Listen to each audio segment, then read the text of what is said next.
എന്താ തന്തങ്ങളീ കാണിക്കണത്? അമ്മക്കൊക്കെ തുപ്പി നാറിച്ചല തമ്പുരാനെ.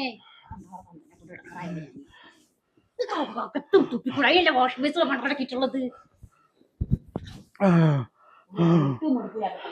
24 മണിക്കൂറും കൊക്കിയും കുറച്ച് മൂത്രം വെച്ചിട്ട് ഇടങ്ങറാക്കും. ആ ഹാളിക്ക് ചെല്ലാൻ നിവർത്തില്ല. നാറിയിട്ട് മൂത്രം ഒറ്റ കിട്ടിയിരുന്നു ഈ പണ്ടാറം. മൂത്രം കിടങ്ങറായിക്കിനി തന്തനെ കൊണ്ട്. ഇങ്ങോട്ട് നോക്കിയൊക്കെ അവിടൊക്കെ തുപ്പിച്ചിക്കണ്.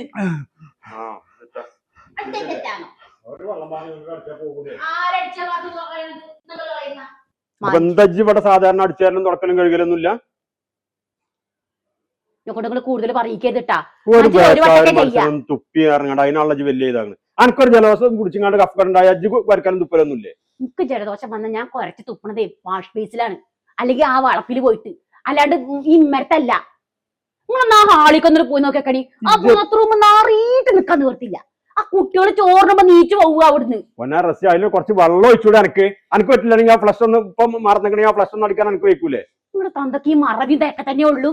അപ്പൊ ഈ വയസ്സായ ഒരു മനുഷ്യനല്ലേ, മറവി ആരോഗ്യക്കുറവ് ഇതൊക്കെ ഉണ്ടാവും. ഇതൊക്കെ നാളെ മറ്റന്നാൾ എനിക്കും ഒക്കെ ഉണ്ടാവുന്നത് തന്നെയാണ്. ആ തന്തക്കേ വയസ്സായും മറവിയൊക്കെ മനുഷ്യനെ ബുദ്ധിമുട്ടിക്കാനാണ് ഉണ്ടായിക്കിടത്. ഇടങ്ങളാക്കണം തന്ത കിടന്നിട്ട്. അല്ലാന്നേ നിങ്ങൾ പൊണ്ടത്തിന് എവിടെയെങ്കിലും കൊണ്ടാക്കും മനുഷ്യർക്ക്. വാക്കുകൾ മര്യാദക്ക് സൂക്ഷിച്ച് സംസാരിച്ചോ. എനിക്കത് തന്തയായിരിക്കും, എനിക്കതിന്റെ ഒപ്പയാണ്. ഒരു പ്രായമായിട്ടൊരു മനുഷ്യന് ഒരു സ്വന്തം ബുദ്ധിയിൽ എന്നെ കൊണ്ട് അങ്ങനെ ചെയ്യിക്കൂലല്ലോ. ആരും ചെയ്യിക്കൂടി? ഒരു വയസ്സായ ഒരു മനുഷ്യന് വയസ്സായി ഇങ്ങോട്ട് സുഖമില്ലാതെ ആയപ്പോ ഒന്ന് കുറച്ച് തുപ്പിയത് എനിക്ക് പറ്റിയില്ല അല്ലെ? ഒന്ന് ബാത്റൂമിൽ മൂത്രം വെച്ചിട്ട് വെള്ളം ഒഴിക്കാൻ മറന്നു പോയാൽ എനിക്ക് പറ്റിയില്ല അല്ലെ? ഇനി മേലില് എന്റെ ഉപ്പാനെ കുറിച്ച് ഇതേപോലെ മോശമായിട്ട് പറയാ, പിരാഗി പറയാ ചെയ്തിട്ടുണ്ടെങ്കിൽ ഓർത്തോ, അന്ന് മുതലിജിന്റെ വേരയിലുണ്ടാവില്ല. മനസ്സിലായി കജ്ജ്? പറഞ്ഞാൽ മതി.